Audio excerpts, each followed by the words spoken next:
and the killer cut off her head. You will hear testimony from a forensic anthropologist who will tell you that her head was basically broken from a part of the spine called the atlas. There was a blunt force trauma applied to her neck before her head was severed from her spine.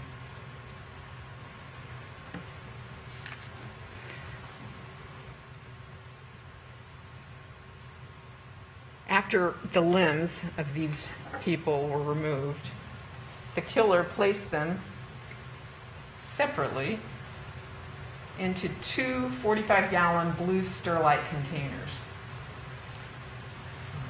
You will hear testimony and see evidence of where that took place. And you will learn that in the master bedroom of their home, plastic sheeting was placed on the floor, and these blue plastic bins were placed on the sheeting.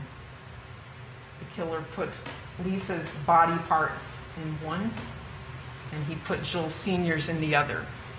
And then he covered them with a corrosive substance and left them there to liquefy into some sort of diabolical stew of human remains.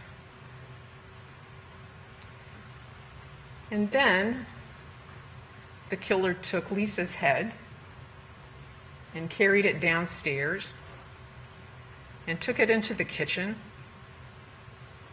He got out a stock pot, placed her head in the pot, filled it with liquid, carried it over to the stove, covered it, turned on the stove, and left it there to cook.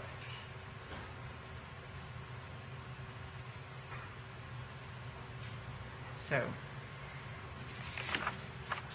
you will hear some proof from family members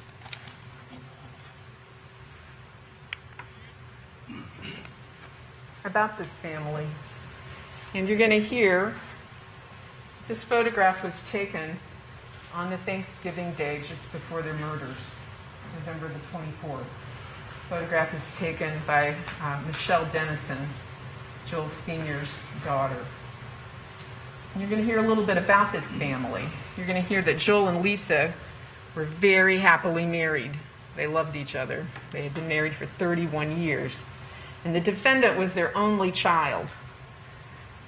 But Joel Sr. had been married before, years before, and he had 3 daughters, Candace and twins, Michelle and Angela. And you're going to hear from each of them a little bit about their family. And you're going to hear that they communicated regularly, and they had a great relationship with their dad and with Lisa, and they were very fond of. Lisa had treated them like they were her own. You're going to hear a little bit about the dynamics of this family, and you're going to hear that on Thanksgiving, Joel and Lisa had arranged to have a family get-together. And Michelle and her boyfriend and her 3 young sons, who are depicted in this photograph, came to spend the day, all that Thursday, came to spend the day with Lisa and Joel. Angela and Candace weren't able to come, so it was just these people, along with the defendant, who came up from Baton Rouge, Louisiana, where he lived. He drove up the day before, November the 23rd. You're going to hear that this was going to be, and I'm not being smart aleck, when I say it was going to be their last Thanksgiving in this home that they had on Golden View Lane in Knox County, because they were moving. Joel and Lisa had plans. Joel had worked as a contractor. He designed piping systems. Lisa had a job with Jacobs Engineering. She was a disbursement specialist. And they were done with work. Lisa had turned in her notice. Joel's contract was concluded, and they had decided to retire for a while, and they were moving. Their house was for sale.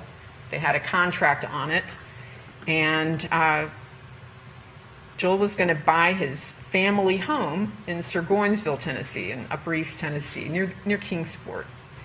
And he had made arrangements with his sister, Robin White, to purchase the home. And this was going to be the last Thanksgiving that the family was going to spend in Knoxville. Their next holiday plans were going to be for Christmas in Surgoinsville. They were ready, to move on and to enjoy what was left of their lives.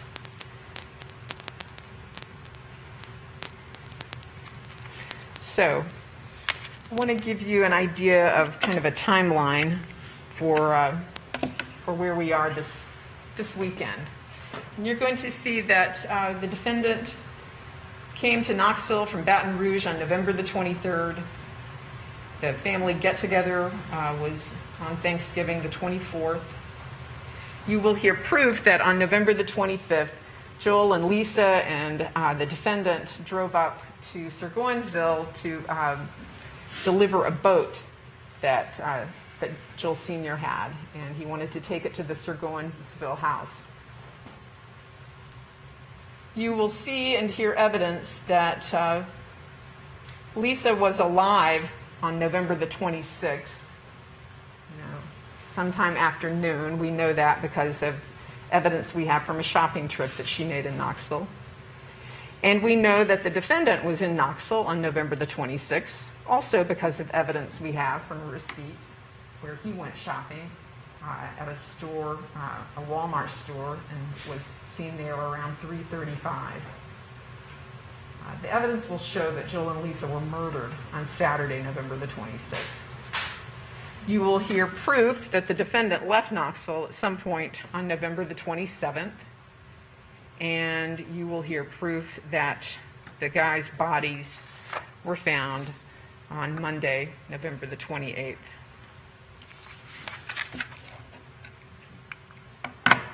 So, how did that happen? Jennifer Whitehead is a supervisor at Jacob Engineering. She worked with Lisa. They were work friends. They had a good relationship. And she's going to tell you that the week after Thanksgiving was going to be Lisa's last week of work. She was due to, I'm sorry I keep doing this, but I cannot. I'm having a hard time speaking. She was going to have her last day on Friday of that week, and she didn't show up for work on Monday. Now, this was very unusual. Jennifer's going to tell you that Lisa was quite dependable, and Jennifer was worried about why she didn't show up and why she didn't call, why she didn't text. She became concerned because she started to call her. Some women at work had planned to take Lisa out for lunch that day, kind of a going-away luncheon. And this was highly unusual behavior. So Jennifer calls and texts multiple times, and with no response. And she became so concerned and had such a weird feeling about it that she called 911 and asked them to send officers out to perform what we call a welfare check. And you're going to have hear evidence that an officer, Stephen Ballard, did go by the house on Golden View Lane in Knox County, and he went to check things out. He will tell you that he saw cars in the driveway, really didn't see any signs of disturbance. He didn't look that closely, knocked on the door, I think, nobody answered, and then he left. But Jennifer wasn't satisfied, and she persisted, and she asked the sheriff's department, because this was in the county, to check again. So Detective Jeremy McCord made a trip over there, and he made a number of observations while he was there. He too noted that there were 3 vehicles in the driveway, 2 cars and a truck. he noted the for sale sign in the front yard, and he thought that was kind of significant because he had been looking at houses himself, and he noticed on the front door that there wasn't a realtor lockbox. Typically, you know, that can happen when that will be present when a house is for sale. He went to the front door and knocked and didn't receive an answer. He knocked hard, identified himself as a member of the sheriff's department. He wanted, you know, to let whoever was inside know that he was there to check on their welfare. And when he was at the front door, if you will notice these, he was able to look in and see through the windows that there were groceries that were scattered in the floor of the foyer area. And that concerned him. There were a number of bags left in the floor. So no one responded to the knocks, and he decided to go around back.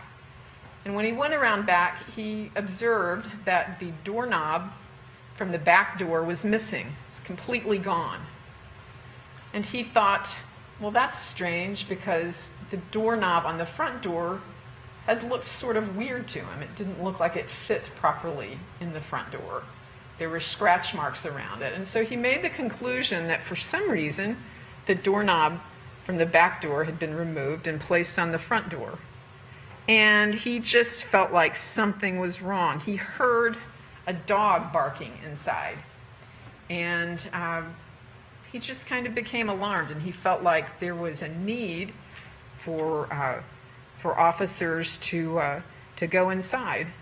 He even called the realtor to try to figure out, you know, what was going on. Those were their cars. The realtor suggested maybe looking inside one of the cars to see if there was a garage door opener that could open the garage door so he could get in. And he made the decision to go in.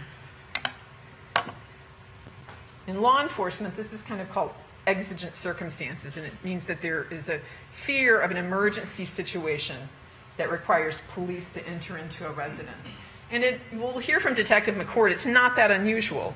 Law enforcement officers all over the country every day respond to welfare check requests.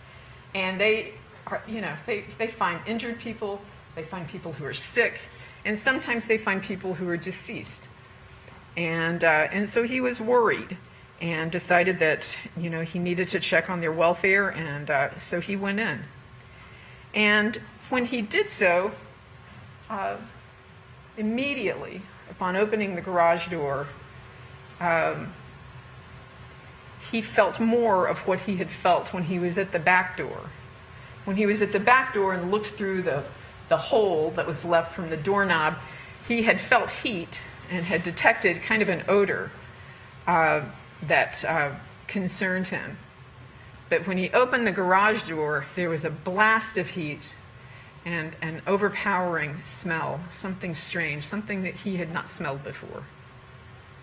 And so, being alarmed at the unusual nature of this situation, he decided to go in with some trepidation. He was careful. And the way law enforcement officers go into a house under these circumstances, because there may be danger there, who knows what they might encounter, they go from room to room.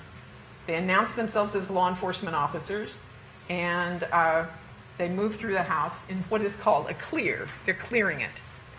And he will tell you that they entered through the garage into the kitchen area, and he's going to describe for you the things that he found inside the house that were very unusual to him. I mean, other than the heat, which he will tell you is, when they looked at the thermostat, the temperatures were in the high 90s, okay? I'm not talking about a warm house. I'm talking about a hot house. And I'm talking about an odor that caused officers to have physical reactions to. In the kitchen of the house, he saw things scattered on the floor, and he noticed towels and bottles of bleach and a bottle of muriatic acid and garbage bags.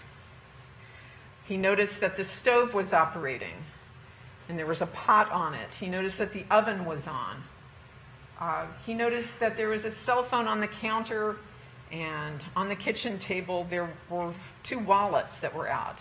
That one looked like it belonged to a female. There was a picture, an ID of a woman on it. The other was brown, looked more masculine. A ball-peen hammer and a vice grip. A lady's purse on the table. It looked unusual to him. He kept announcing law enforcement. And he moved through the house. He went into the dining room, and there he saw weapons on the dining room table, boxes of ammunition in the floor. There were tools also on the dining room table, a screwdriver and what appeared to be a lock set, another doorknob lock set. In the foyer, there were multiple bags from a Walmart that had groceries inside them, including perishables, things like ice cream, bacon, and sausage, the sort of things that you would expect that you would put away in the refrigerator as soon as you came home. Some boxes of beer. And as he went through the house in the downstairs, he just became more and more anxious. There was a little study area, a den.